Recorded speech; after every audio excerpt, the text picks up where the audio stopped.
Their parents started incubating as soon as their first egg was laid.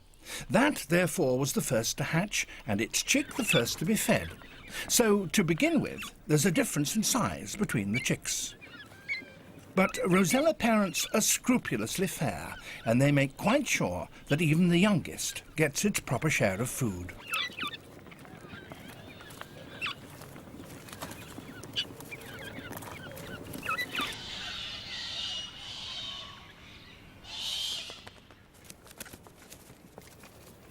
Even so, after 10 days, the eldest is still the biggest.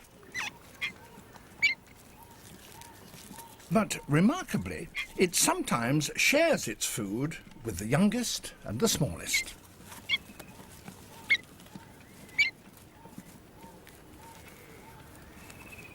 They're beginning to lose their down and proper feathers start showing through. An itchy business, apparently.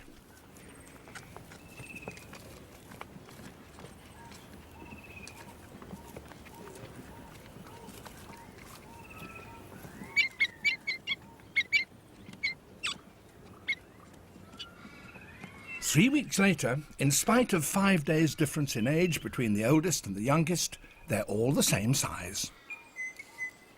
Rosellas feed their chicks with a regurgitated porridge of chewed-up seeds. Great crested grebes, on the other